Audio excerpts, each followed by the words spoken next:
గౌరవనీయులు ఎలియా మినిస్టర్ గారు అన్నట్టు రాహుల్ గాంధీ గారి బాటలో నడుస్తామని చెప్పారు. అదే రాహుల్ గాంధీ గారు పాంచి న్యాయ్ గురించి కూడా చెప్పినారు. ఎమ్మెల్యేలు పార్టీ మారితే వెంటనే డిస్క్వాలిఫై కావాలన్నారు, వాళ్ళతో రాజీనామా చేయించారు.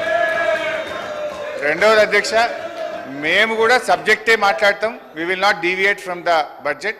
10 ఏళ్ళు మేము కూడా ప్రభుత్వంలో ఉన్నాం. మా అనుభవాలను ఈ ప్రభుత్వానికి ఈ రాష్ట్రానికి మేలు జరిగే విధంగా వాస్తవాలు మాట్లాడే ప్రయత్నమే చేస్తాం అధ్యక్ష. అయితే ఒక రిక్వెస్ట్ అధ్యక్ష, బడ్జెట్ మొత్తం 4 రోజులు పెట్టినాం. మన పద్దులు కూడా మాట్లాడే అవకాశం తక్కువ ఉంది. అందువల్ల కొంచెం సమయం ఎక్కువ ఇవ్వండి దయచేసి. మేము ఈ రాష్ట్రం కోసం, మరి ఈ రాష్ట్ర ప్రజల భవిష్యత్తు కోసం ఈ ప్రభుత్వానికి కూడా కొన్ని మంచి సూచనలు ఇస్తాం అధ్యక్ష. కొంచెం దయచేసి ఇంటరప్షన్ లేకుండా సమయం ఇవ్వాలని విజ్ఞప్తి. అధ్యక్ష,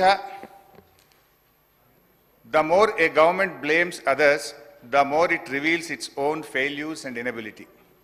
ఏ ప్రభుత్వమైనా ఇతరులను ఎక్కువగా నిందిస్తుందో ఆ ప్రభుత్వం తన అసమర్థతను, వైఫల్యాలను బయట పెట్టుకుంటుంది. కాంగ్రెస్ ప్రభుత్వం ప్రవేశపెట్టిన బడ్జెట్ గురించి వ్యాఖ్యానించడానికి ఈ మాటలు సరిగ్గా సరిపోతాయి. బడ్జెట్ ప్రసంగం అంతా బీఆర్ఎస్ను తిట్టిపోయడం కోసం తయారు చేసినట్లుంది. ఒక రాజకీయ కరపత్రం లాగా ఉంది. బడ్జెట్ ప్రసంగానికి ఉండాల్సిన గంభీరత కానీ దార్శనికత కానీ ఏమాత్రం కనబడలేదు అధ్యక్ష.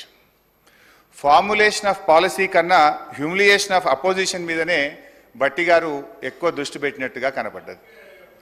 అధ్యక్ష, నేను సూటిగా ఒక మాట అడుగుతా ఉన్నా అధ్యక్ష, ఎన్ని రోజులు మా పేరు చెప్పి బతుకుతారు? మీరు చేసిందేందో, చెయ్యబోయేదేందో గది చెప్పుంది. 8 నెలలు గడుస్తున్నాయి అధ్యక్ష. మన రాష్ట్రంలో దశ దిశ లేని పాలన నడుస్తుంది. ఈ రోజు వరకు ఒక్క పాలసీని సమగ్రంగా రూపొందించలేదు, ప్రజలకు వెల్లడించలేదు. ఎంతసేపు ఉత్త రాజకీయ వృధా, కాయగొరుకుడు మాటలు, విజన్ లేదు, విషయం లేదు. ఇప్పటి వరకు సాధించిన ఒక విజయం లేదు. ఆర్థిక మంత్రి గారు స్వీపింగ్ కామెంట్స్ చేయడంలో సిద్ధహస్తులని ఈ బడ్జెట్ నిరూపించింది. ఒకవైపు బీఆర్ఎస్ ప్రభుత్వం గత 10 ఏళ్లలో అన్ని రంగాల్లో పూర్తిగా వైఫల్యం చెందిందని రాశారు. మరొక వైపు ఇదే బడ్జెట్లో రాష్ట్ర తలసరి ఆదాయం 3,47,229 రూపాయలని పేర్కొన్నారు. ఇంత సెల్ఫ్ కాంట్రడిక్షనా అధ్యక్ష? ఇంత కన్ఫ్యూజనా అధ్యక్ష? ఇంత కుట్రనా అని నేను అడుగుతా ఉన్నా. ఎందుకంటే 2014లో మా ప్రభుత్వం అధికారం చేపట్టినప్పుడు తెలంగాణ రాష్ట్రం దేశ తలసరి ఆదాయంలో మనం కంపేర్ చేసినప్పుడు, ఇతర రాష్ట్రాలతో కంపేర్ చేసినప్పుడు మనం 11వ స్థానంలో ఉన్నాం.